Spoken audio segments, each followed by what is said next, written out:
কখনো নিজের প্রিয় বন্ধুকে হারিয়েছ? মানুষ বলে যে ব্রেকআপ নাকি অনেক কষ্টের হয়। হ্যাঁ, আমি মানছি ব্রেকআপ অনেক কষ্টের হয়, কিছু ক্ষেত্রে প্রচণ্ড কষ্টের হয়।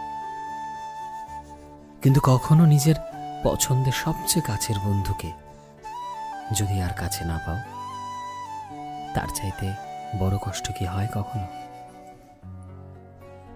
কখনো নিজের এমন কোনো বন্ধুকে হারিয়েছ যার সাথে তোমার কথা কখনো শেষ হতে চাইতো না?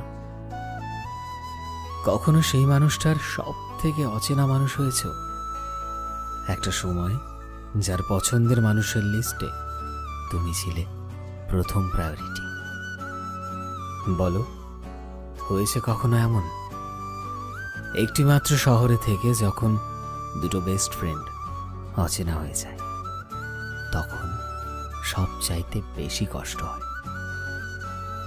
অনেক খারাপ লাগে একই শহরে থেকে যখন দুটো বন্ধু সারাক্ষণ একসাথে আড্ডা মারত, নিজেদের ভালো খারাপ সব বিষয়েই দুজনে জানত। কিন্তু আজ সেই দুই বন্ধু পাশ কাটিয়ে একে অপরকে ইগনোর করে চলে যায়।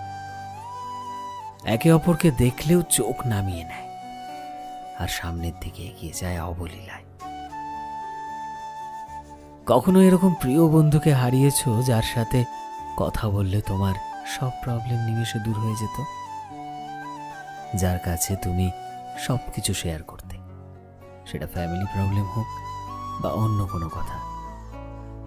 যাকে তুমি সব কিছু বলতে পারতে, এমন কিছু কথা যেটা কখনো অন্য কাউকে শেয়ার করতে পারতে না, কারণ সে তোমার মনের সেই জায়গায় পৌঁছে গিয়েছিল যেখানে অন্য কেউ পৌঁছাতে পারত না।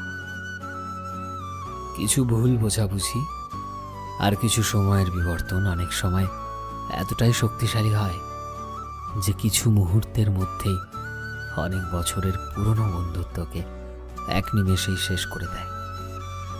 কখনো হারিয়েছ এমন বন্ধু যার সাথে তোমার ছবি শুধুমাত্র তোমার গ্যালারিতে এখন মুহূর্ত প্রায়।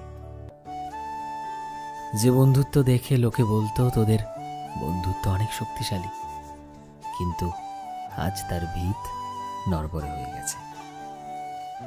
কখনো হারিয়েছ এমন বন্ধু?